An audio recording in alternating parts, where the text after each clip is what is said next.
طه ما أنزلنا عليك القرآن لتشقى إلا تذكرة لمن يخشى تنزيلا ممن. Dès qu'il entend l'azan, il arrête. Mais avant ça, non, il mange. Jusqu'à ce qu'il entende l'azan. Je ne sais pas si je me fais comprendre. C'est pourquoi le Cheikh al-Islam, lorsqu'il a parlé de cette mas'ala, est-ce que ici, là, ce qui est pris en considération, c'est le fait que le fajr nous apparaisse, ou bien le simple fait que le fajr entre? Il a mentionné les avis, n'est-ce pas, des savants par rapport à cela, les arguments. Parmi les arguments, justement, il a cité l'argument des savants qui ont dit qu'il faut que le fajr nous apparaisse. Parmi les arguments, qu'est-ce qu'ils disent? Ils disent ici, le Cheikh al-Islam mentionne cet argument dans le Sharh al-Umda, au tome 1, à la page 526, il dit, donc ils ont dit, فَقَدْ أَجَازَ الْأَكْلُ إِلَى حِينَ يُؤَذِّنُ ابن مكتوم مع قوله إنه لا يؤذن حتى يطلع الفجر ومعلوم أن من أكل حين تأذينه فقد أكل بعد طلوع الفجر لأنه لا بد أن يتأخر تأذينه عن طلوع الفجر ولو بلحظة. Donc ils ont dit, le prophète est autorisé de manger jusqu'à ce que Ibn Maktoum fasse l'azan. Pourtant il a dit qu'il ne fait l'azan que lorsque le fajr entre. Et c'est connu que celui qui mange au moment où on fait l'azan, il a mangé après l'entrée du fajr. Pourquoi? Ils disent, car il faut bien que l'azan soit après l'entrée du fajr. Même si ce n'est qu'un instant. Il faut bien que ça soit après l'entrée du fajr. Parce que c'est lorsque le fajr entre qu'il fait l'azan. Donc quand il va faire l'azan, il faut bien que le fajr soit déjà entré. Donc ce ne sera pas avant.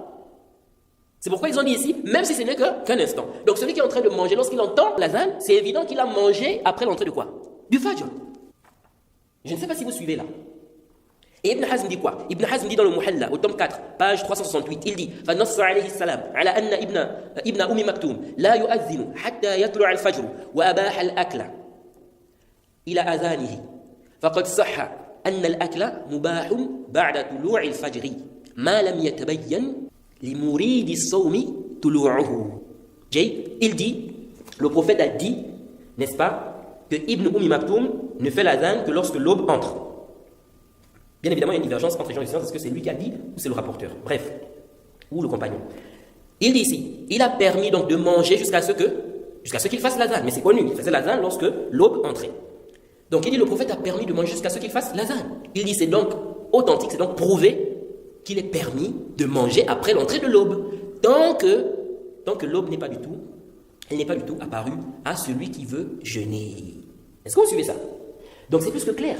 Et ça c'est connu. Le prophète n'a jamais demandé de rembourser. Le prophète n'a pas considéré les jeûnes des gens invalides. Au contraire, il leur a demandé d'arrêter lorsqu'ils entendent l'azan. Mais ils entendent l'azan, là forcément ce sera après quoi? L'entrée de l'aube. Mais comme ils n'étaient pas du tout au courant, ici là, il n'y a pas d'ishkal. Il n'y a pas d'ishkal.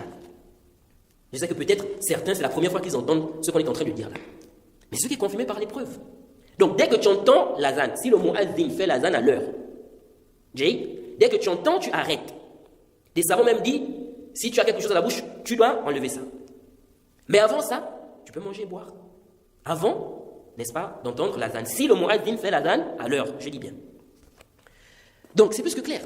C'est pourquoi ceux qui disent que ce qu'on prend en compte, c'est l'entrée de Fajr. Il se peut qu'on parle comme ça de manière générale, mais avec précision, c'est le fait que le Fajr nous apparaisse. C'est là où on arrête.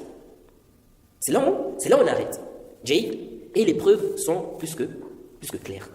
Donc on voit bien qu'il est permis de manger après l'entrée de l'aube, tant que la personne n'est pas au courant. Parce que le prophète a dit de manger et de boire jusqu'à ce que Ibn Maktoum fasse l'azan. Et lui, il fait l'azan lorsque l'aube entre.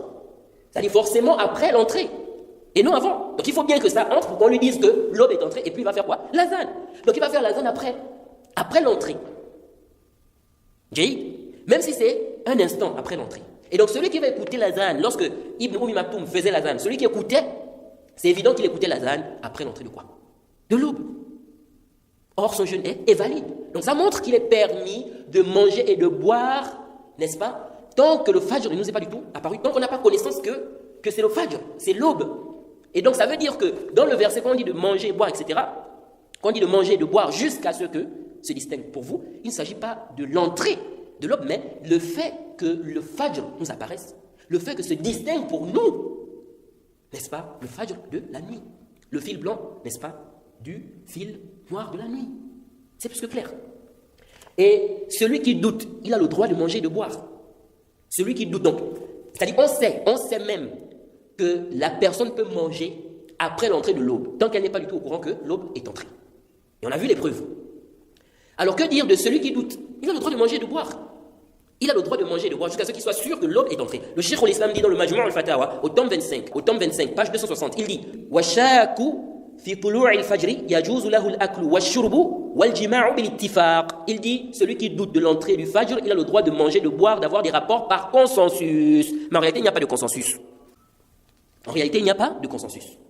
Certains savants ont contredit, mais ça c'est l'avis de la majorité. Celui qui doute, il a le droit de manger et de boire jusqu'à ce qu'il soit sûr que le fajr est entré. Ibn Qudam a dit dans le Mourni, au tome 4, à la page 390 à 391, il dit si quelqu'un mange en ayant le doute que c'est l'aube, donc il doute est-ce que l'aube est entrée ou pas, il doute, il dit, si quelqu'un mange en étant dans le doute, la chose ne lui est pas du tout apparue, donc que c'est le fajr, il dit, il n'a pas à rattraper ce jour. Il a le droit de manger jusqu'à ce qu'il soit sûr de l'entrée de l'aube. Ensuite, il a cité les savants qui ont soutenu cette position. Ensuite, il a cité le verset 187 de la sourate 2. Et il dit, n'est-ce pas, Allah a permis de manger jusqu'à l'aube. Il se peut qu'il doute avant. Donc la personne peut douter. Est-ce que l'aube est entrée? Il dit, s'il lui était obligatoire de rattraper, il lui aurait été interdit de manger. Donc si on te permet de manger, de boire, jusqu'à ce que tu sois sûr, jusqu'à ce que l'aube t'apparaisse, ok? Donc celui qui a douté, qui a mangé, il n'a pas à rattraper ce jour-là. Et il dit ici, et là-bas, c'est qu'il fait nuit.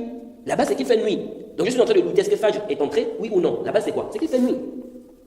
Et le Cheikh al-Islam, Ibn Taymiyyah, nous dit, toujours dans le Majmu' al-Fatawa, au tome 25, page 233, après avoir cité le verset 187 de la sourate 2, il dit وَهَذِهِ الْآيَةُ مَعَ الْأَحَادِيثِ الثَّابِتَةِ عَنِ النَّبِيِّ صلى الله عليه وسلم تبين أنه مأمور بالأكل إلى أن يظهر الفجر فهو مع الشك في طلوعه مأمور بالأكل. Le Cheikh al-Islam dit ce verset et les hadiths prouvés du prophète clarifient qu'il est recommandé à la personne de manger jusqu'à ce que l'aube apparaisse. Et dans le doute au sujet de l'aube, ok, donc il doute, est-ce que l'aube est entrée ou non? Il dit, il lui est recommandé de manger. Et le Cheikh Ibn Uthaymin nous dit quoi? Il nous dit dans Ash-Sharh al-Mumti' au tome 6, page 394, il dit قوله ومن أكل شاكا في طلوع الفجر صح صومه. Le Cheikh dit sa parole, la parole de l'auteur, celui qui va manger en étant en doute, il doute au sujet de l'entrée de l'aube, son jeûne est valide. Le Cheikh dit أي من أتى مفطرا وهو شاك في طلوع الفجر فصومه الصحيح. Donc le Cheikh explique, il dit, celui, donc c'est-à-dire donc la parole de l'auteur signifie que celui qui va prendre une chose qui annule le jeûne, ou celui qui va consommer une chose qui annule le jeûne, et qu'il doute sur l'entrée de l'aube, son jeûne est valide. Ensuite il dit, لأن الله سبحانه وتعالى قال, il dit, car Allah a dit, ensuite il a cité le verset 187 de la sourate 2, il dit, وَبِدُّ التَّبَيُّنْ الشَّكْ وَالظَّنْ, le contraire de la distinction, le fait que la chose se distingue, le fait que la chose soit claire pour nous. Il dit, le contraire c'est quoi? Le doute, la pensée. Il dit, فَمَا دُمْنَا لَمْ يَتَبَيَّنِ الْفَجْرُ لَنَا فَلَنَا أَن نَأْكُلَ وَنَشْرَبَ لِقَوْلِهِ تَعَالَى رَبَّنَا لَا تُؤَاخِذْنَا إِن نَّسِينَا أَوْ أَخْطَأْنَا. Le Cheikh dit, وَهَذَا مِنَ الْخَطَأِ. Le Cheikh dit, tant que le Fajr ne nous est pas encore apparu, on a le droit de manger, de boire, car Allah a dit, Seigneur, ne nous châtie pas s'il nous arrive d'oublier ou de nous tromper. Et ça fait partie de l'erreur. C'est-à-dire que le fait de manger alors que tu doutes, et après tu te rends compte que le Fajr est entré, ou bien même tu doutes même si tu ne t'es pas du tout rendu compte. Et le Cheikh nous dit quoi? Il dit toujours dans Ash-Sharh al-Mumti' au tome 6, page 395, après avoir cité certaines choses, n'est-ce pas? De même que le cas de celui qui doute, le Cheikh a dit وَكُلُّ هَذَا يُؤْخَذُ مِنْ قَوْلِهِ تَعَالَى وَكُلُوا وَاشْرَبُوا jusqu'à la fin du verset. Il dit tout ça, on tire ça du verset 187 de la sourate 2. Il a cité le verset. Ensuite il dit وَهَلْ يُقَيَّدُ هَذَا فِيمَا إِذَا لَمْ يَتَبَيَّنْ أَنَّهُ أَكَلَ بَعْدَ طُلُوعِ الْفَجْرِ. Il dit, est-ce qu'on va restreindre le verset en disant que ici là c'est pour celui, n'est-ce pas, qui n'a pas eu connaissance après, qu'il a mangé après le Fajr. Donc quelqu'un a douté, est-ce que Fajr est entré, oui ou non? On a dit, il a le droit de manger. Ok? Maintenant le Cheikh dit, donc tout ça on tire ça du verset là, le verset 187 de la sourate 2. On n'a pas dit de manger et boire jusqu'à ce que tu doutes. On a déjà détaillé, on a expliqué.